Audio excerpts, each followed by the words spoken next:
දැන් ආණ්ඩුව අවුරුද්දක් කාලේ මැරුවා. කාලය ගත කරා. හැබැයි මීට අවුරුද්දකට පෙර දීපු පොරොන්දු කිසිවක් ඉෂ්ට කරගන්න බැරුව ආණ්ඩුව තවමත් Taman කියපු බොරුව සමාජගත කරන්න උත්සාහ කරනවා. බොරුව වහගන්න තව බොරු 100ක් කියන්න වෙලා තියෙනවා ආණ්ඩුවට.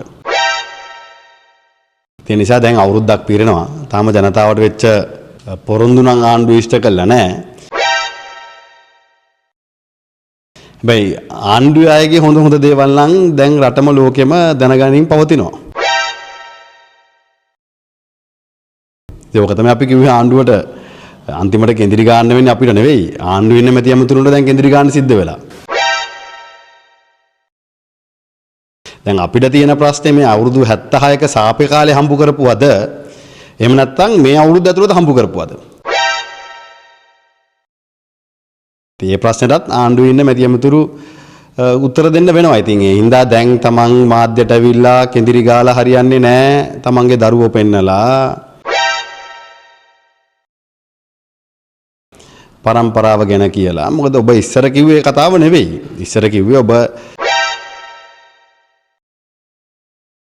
මේ රටේ නිර්ධන පන්තිය නියෝජනය කරන බොහොම අමාරුවෙන් හැදිච්ච වැඩිච්ච අමාරුවෙන් දේශපාලනය කරපු දේපොළ නැතුව බොහොම අමාරුවෙන් දේශපාලනය කරපු අය. හැබැයි රාජපක්ෂලා ඇතුළු අනිත් සියලු දෙනාම හොරු. ඒ අය පරම්පරාවෙන් හොරගම් කරපු අය, සීයලා බාප්පලා මාමලා මීසියලා කාලේ ඉඳන් හොරගම් කරපු අය නේ. තමන්ට දේපොළ තිබ්බේ නැති අය.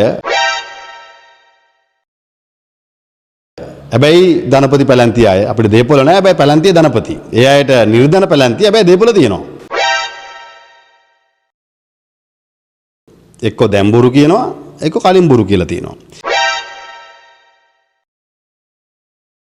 කොහෙන් ගියත් ඒ අය කියලා තියන්නේ බොරුවක්. ඉතින් ඒ හින්දා පළවෙනි දේ තමයි